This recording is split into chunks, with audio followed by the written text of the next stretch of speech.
Un vergognoso atto vandalico, ha scritto Claudio Lombardo, responsabile dell'associazione ambientalista, ha sfregiato la Marna di Punta Bianca. Un atto gravissimo, penalmente rilevante, in quanto compiuto in un bene tutelato paesaggisticamente con un vincolo di immodificabilità già dal lontano 2001.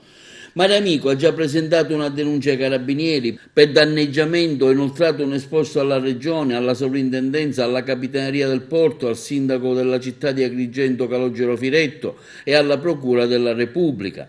I carabinieri di Agrigento hanno già avviato un'indagine per scoprire chi ha fatto manualmente simile gesto riconducibile alla nottata tra venerdì e sabato scorso.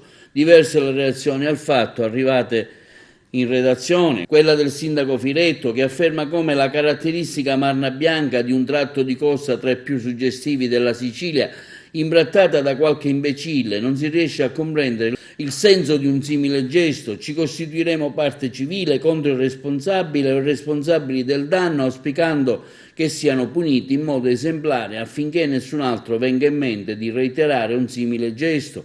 Punta Bianca offre uno dei paesaggi costieri più belli al mondo, per questa ragione deve essere tutelata istituendo la riserva naturale per preservarne bellezza ed ecosistema. Anche l'onorevole Giusy Savarino, presidente della Commissione Ambiente, in un comunicato afferma: purtroppo c'è gente che non comprende l'importanza di tutelare il nostro preziosissimo patrimonio artistico, naturale e monumentale. È necessario installare delle telecamere di videosorveglianza in diverse parti della città. Nella zona di Punta Bianca potrebbe essere gli stessi militari che lì si esercitano e che bonificano l'area ad operare in tal senso.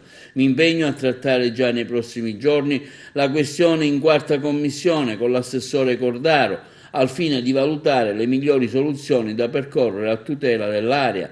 Mi auguro comunque, afferma la Savarino, che la prossima amministrazione comunale si occupi maggiormente di sicurezza e controllo. Vanno illuminate anche le strade e zone secondarie, previsti controlli e sistemi di videosorveglianza. È dal settembre del 1996 che giace presso l'Assessorato regionale territorio e ambiente siciliano una richiesta nostra per l'istituzione della riserva naturale di Punta Bianca.